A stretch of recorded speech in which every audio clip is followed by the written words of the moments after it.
Opa, fala aí, eu sou o Kaiser e hoje eu quero falar sobre algo que destrói silenciosamente milhões de pessoas, algo que está presente em todas as gerações, o vício.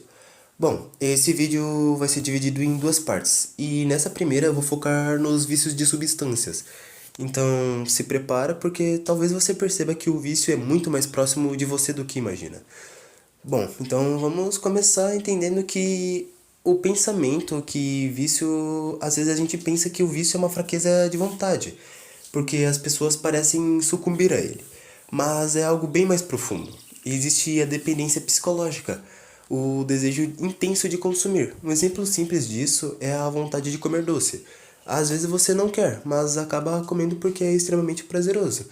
E também existe a dependência física, os sintomas de abstinência, quando o corpo reage à falta da substância. Por exemplo, quem tenta parar de fumar, muitas vezes não consegue, e o corpo fica inquieto, tremendo, reclamando.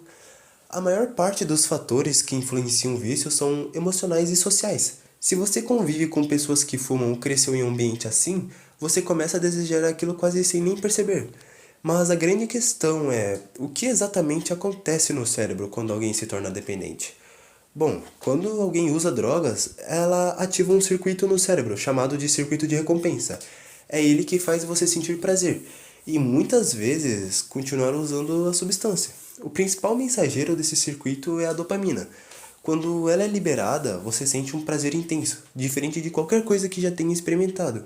E o cérebro aprende isso. Ele aprende que isso te faz bem. Então você quer repetir de novo e de novo. Mas esse circuito não está sozinho. Ele se conecta a várias partes do cérebro: as emoções, a memória e a tomada de decisões. Por isso, um cheiro, uma música ou até uma lembrança, por menor que seja, pode fazer alguém voltar a usar drogas. Isso é o que chamamos de recaída, e convenhamos, é o que mais acontece hoje em dia. Não é apenas questão de força de vontade. O cérebro literalmente associa prazer à substância, e controlar isso é extremamente difícil, e mesmo com ajuda ainda é um grande desafio. O vício ele começa pequeno, mas pode evoluir de forma rápida e perigosa. No início, a pessoa busca prazer, depois ela passa a buscar apenas alívio do sofrimento psicológico, muitas vezes ligado a traumas, e a dose necessária para se sentir normal aumenta com o tempo. O vício ele tem duas fases principais: o impulso e compulsão. No impulso, a pessoa busca pelo prazer, e é o começo do uso. Na compulsão, ela já não busca prazer. Ela usa a substância apenas para aliviar dor física ou emocional. Um exemplo disso é quando alguém começa a beber ou usar drogas e sente prazer, se sente bem e depois continua usando não pelo prazer, mas para se sentir normal, entre aspas, ou aliviar os sintomas de abstinência. Com o tempo, a pessoa desenvolve tolerância. O prazer fica mais difícil de sentir e são necessárias doses maiores para atingir o efeito, e muitas vezes pode levar a pessoa a ter overdose. O impulso funciona como um reforço positivo, busca sensações boas como prazer. E não estou dizendo que usar drogas é algo bom, eu estou dizendo que às vezes, vamos dizer, você sofreu um trauma psicológico, você começa a se sentir bem depois de usar alguma coisa ilícita. E aquilo ali é um reforço positivo, porque você se esquece do trauma.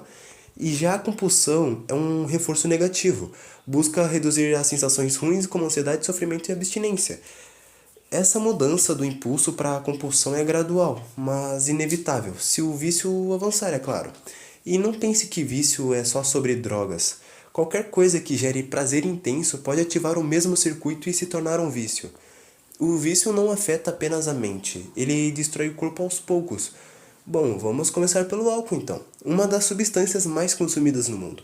Estudos indicam que o abuso contínuo de álcool aumenta o risco de doenças hepáticas, como hepatite alcoólica e cirrose, podendo levar à falência do fígado. Além disso, o álcool eleva a pressão arterial, aumenta a probabilidade de derrames e até de desenvolver certos tipos de câncer, como o de esôfago e fígado. O tabaco também é responsável por milhões de mortes por ano. Também é devastador. Ele causa câncer de pulmão, efizema, doenças cardíacas e diminui a expectativa de vida em até 10 anos. O fumante crônico pode apresentar dificuldade respiratória crônica, tosse persistente e risco elevado de ataque cardíaco. Drogas como cocaína e anfetaminas atuam de forma intensa no sistema nervoso, mas também só sobre o coração e o sistema vascular. Elas aumentam a pressão arterial, aceleram os batimentos cardíacos e podem causar convulsões, derrames e até infartos.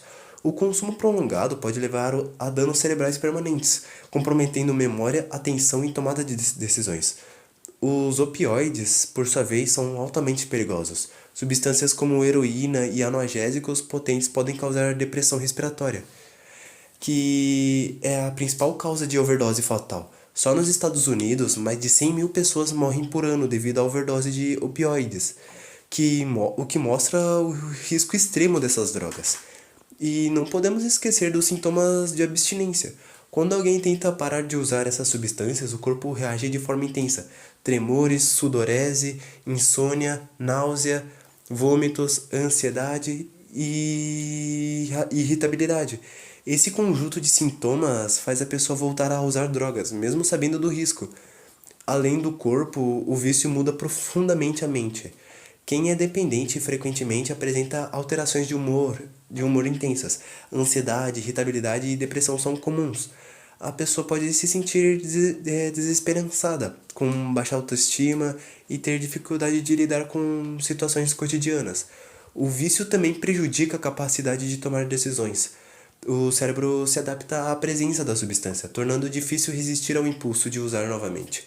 Mesmo diante de consequências graves, estudos mostram que mais de 60% das pessoas que tentam parar de usar drogas enfrentam recaídas nos primeiros meses, justamente porque a causa dessas alterações cerebrais são efeitos das drogas, porque o seu cérebro ele aprende que aquilo te faz bem. Então, quando você para, você está trazendo o seu próprio mal inconscientemente. E a memória, a atenção e o foco também ficam comprometidos. O dependente tem dificuldade de lembrar de compromissos, de se concentrar em tarefas e muitas vezes perde a capacidade de planejar o futuro. E não é só o indivíduo que sofre. O vício tem impacto social profundo: isolamento, rompimento de relações familiares, problemas no trabalho ou na escola, aumento do risco de violência e criminalidade. A dependência transforma o cotidiano do indivíduo, criando um ciclo de sofrimento que é difícil de quebrar sem apoio especializado. Um dos maiores desafios do vício é a recaída. Ela é extremamente comum e faz parte do processo de recuperação. Estudos mostram que entre 40% e 60% das pessoas que tentam parar de usar drogas retornam a algum uso nos primeiros meses. Isso não é fracasso, é uma consequência da forma como o cérebro foi alterado pelo vício. O problema é que o circuito de recompensa continua ativo mesmo depois de semanas ou mesmo meses sem a droga. Qualquer estímulo associado ao uso pode ser um gatilho. Um cheiro, uma música, um lugar ou até uma emoção específica pode ativar o desejo e levar a pessoa de volta ao vício. O tratamento é possível, mas existe estratégia e acompanhamento. A terapia cognitivo-comportamental é uma das mais utilizadas. Ajuda a pessoa a identificar gatilhos, entender seus padrões de comportamento e desenvolver ferramentas para resistir ao impulso. Em alguns casos, medicamentos podem ser usados para reduzir sintomas de abstinência ou bloquear os efeitos da droga. O apoio familiar e de grupos de reabilitação também é essencial.